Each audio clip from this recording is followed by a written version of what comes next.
તાજા સમાચારમાં આપ સૌ મિત્રોનું સ્વાગત છે।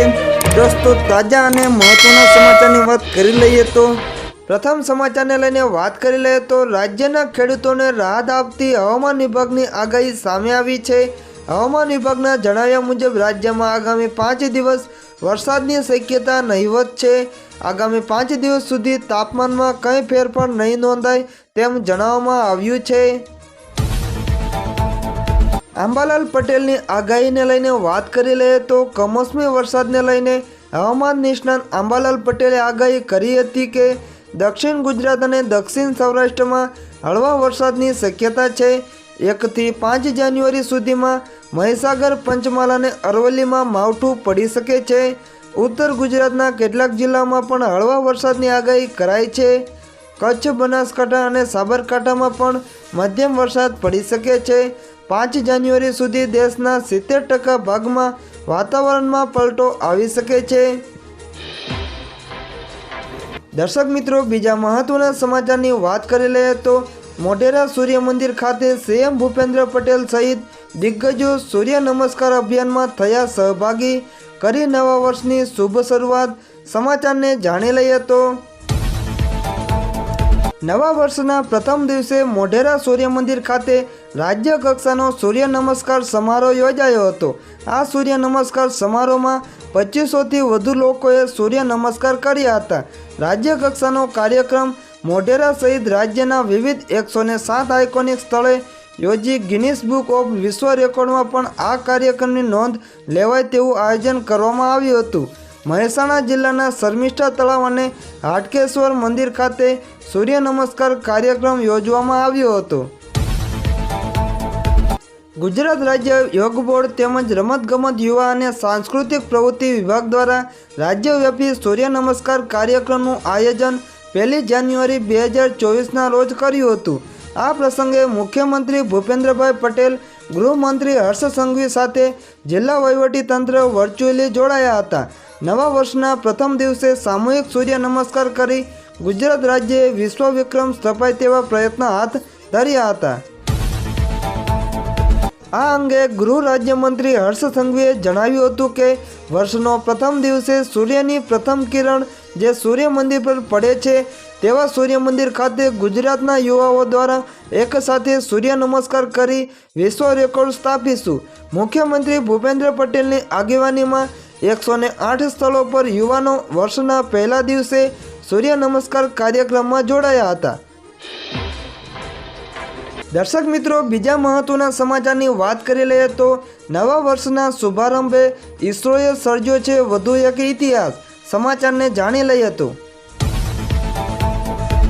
ઇસરો એટલે કે ભારતીય અવકાશ સંશોધન સંસ્થા, જે વર્ષ 2024ની શરૂઆત ધમાકેદાર કરી છે। અવકાશ એજન્સી નવા વર્ષના પ્રથમ દિવસે જ એક્સ-રે પોલારીમીટર સેટેલાઇટ સફળતાપૂર્વક લોન્ચ કર્યું છે। આ સાથે બ્લેક હોલના સ્ટડી મામલે આ સિદ્ધિ મેળવનાર ભારત વિશ્વનો બીજો દેશ બની ગયો છે।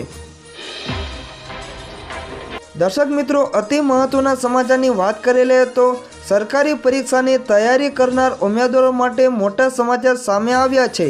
ગૌણ સેવાએ ભરતી કરી છે જાહેરાત। આ તારીખ સુધી કરી શકાશે અરજી। સમાચારને જાણી લઈએ। સ્પર્ધાત્મક તૈયારી કરતા વિદ્યાર્થીઓ માટે સારા સમાચાર સામે આવ્યા છે। ગૌણ સેવા પસંદગી મંડળ દ્વારા જાહેર મહત્વની ભરતી બહાર પાડવામાં આવી છે। અત્રે જણાવી દઈએ કે આંકડા મદદનીશની કુલ 188 જગ્યા પર ભરતી કરવામાં આવશે। અત્રે જણાવીએ કે ઓજસની વેબસાઇટ પર ઓનલાઈન અરજીની તારીખ 2 જાન્યુઆરીથી લઈને 16 જાન્યુઆરી 2024 સુધી કરી શકાશે। સંશોધન મદદનીશ વર્ગ 3 માટે કુલ 99 જગ્યા અને જ્યારે આંકડા મદદનીશ વર્ગ 3 માટે 89 જગ્યા પર ભરતી માટે અરજી મંગાવવામાં આવી છે। અત્રે ઉલ્લેખનીય છે કે પરીક્ષા પદ્ધતિની વાત કરીએ તો એક તબક્કામાં MCQ પ્રકારના પ્રશ્નોવાળી CBRT સ્પર્ધાત્મક પરીક્ષા ઉમેદવારે આપવાની રહેશે। દર્શક મિત્રો, બીજા મહત્વના સમાચારની વાત કરી લઈએ તો દ્વારકાના શિવરાજપુર બીચને મળી શકે છે નવી ભેટ। આગામી બજેટમાં થઈ શકે છે જાહેરાત। સમાચારને જાણી લઈએ તો ગુજરાત વિધાનસભાનું ચોથું સત્ર 1 ફેબ્રુઆરીથી 29 ફેબ્રુઆરી સુધી સમગ્ર મહિના દરમિયાન ચાલશે। જેમાં વિધાનસભા રાજ્ય સરકાર બજેટ રજૂ કરશે। જ્યારે કામકાજના કુલ 24 દિવસોમાં કુલ 26 બેઠકો મળશે। આ તરફ હવે સમાચાર સામે આવ્યા છે કે દ્વારકાના શિવરાજપુર બીચ પર એક્વેરિયમ બનાવવામાં રાજ્ય સરકારની વિચારણા છે। મહત્વનું છે કે દ્વારકાના દરિયાની અંદર એક્વેરિયમ બનાવવા માટે વિચારણા કરવામાં આવી છે।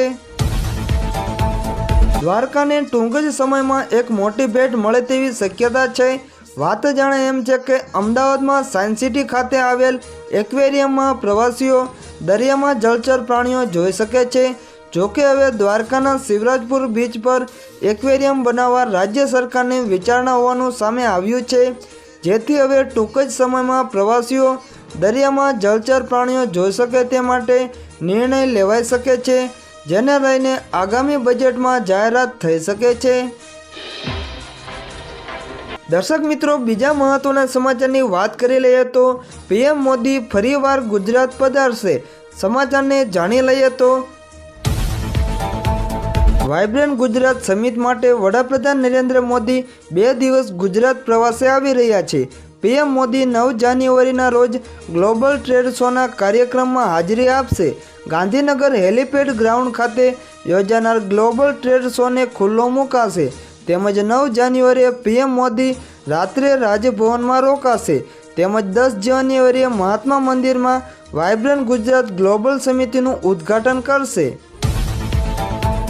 વડાપ્રધાન નરેન્દ્રભાઈ મોદીના નેતૃત્વ અને મુખ્યમંત્રી ભૂપેન્દ્ર પટેલના માર્ગદર્શનમાં આગામી જાન્યુઆરી 2024માં 10મી વાઇબ્રન્ટ ગુજરાત ગ્લોબલ સમિતિ યોજવામાં જઈ રહી છે। વાઇબ્રન્ટ ગુજરાત ગ્લોબલ સમિતિ 2024ના ભાગરૂપે આજે ગાંધીનગર ખાતે ઉદ્યોગ મંત્રી બલવંતસિંહ રાજપૂત અને જળ સંપત્તિ મંત્રી કુંવરજીભાઈ બાવળિયાની પ્રેરક ઉપસ્થિતિમાં વિવિધ પ્રતિષ્ઠિત કંપનીઓ તેમજ સરકારના વિવિધ વિભાગો સાથે કુલ રૂપિયા 24,707 કરોડના 30 MOUs સાઇન એક્સચેન્જ કરવામાં આવ્યા હતા। આ MOUsના અમલીકરણ થકી ગુજરાતમાં વિવિધ ક્ષેત્રે 38,000થી વધુ યુવાનોને પ્રત્યક્ષ અને પરોક્ષ રોજગારીની તકો ઉપલબ્ધ થશે। દર્શક મિત્રો, બીજા મહત્વના સમાચારની વાત કરી લઈએ તો લોકસભા ચૂંટણી પહેલાં ગિફ્ટ સિટીને મળશે વધુ એક ભેટ। મેટ્રો કનેક્ટિવિટીને લઈ ગાંધીનગર વાસીઓ માટે ગુડ ન્યૂઝ। સમાચારને જાણી લઈએ તો ગાંધીનગરમાં આવેલું ગિફ્ટ સિટી અત્યારે ચર્ચાનું કેન્દ્ર બન્યું છે। દારૂ પરમિટ બાદ ગિફ્ટ સિટી માટે વધુ એક મહત્વના સમાચાર સામે આવ્યા છે। આગામી એપ્રિલ મહિના સુધીમાં મોટેરાથી ગિફ્ટ સિટી અને ત્યાંથી સેક્ટર 1 સુધી મેટ્રો પ્રાયોગિક ધોરણે મેટ્રો શરૂ થાય તેવી પૂરેપૂરી સંભાવનાઓ સેવાઈ રહી છે। મોટેરાથી ગાંધીનગરના સેક્ટર 1 સુધી મેટ્રોની કામગીરી અંતિમ તબક્કામાં ચાલી રહી છે। ત્યારે મોટેરાથી ગાંધીનગર સેક્ટર 1 સુધી લોકસભાની ચૂંટણી પહેલાં મેટ્રો પ્રાયોગિક ધોરણે ચાલુ કરે તેવી સંપૂર્ણ શક્યતા છે। તો બીજી તરફ વાત કરવામાં આવે તો કાંકરિયા ઈસ્ટ સ્ટેશન પણ બનીને તૈયાર થઈ ગયો છે। હવે તેને ચાલુ કરવા માટે ગ્રીન સિગ્નલની રાહ જોવાઈ રહી છે।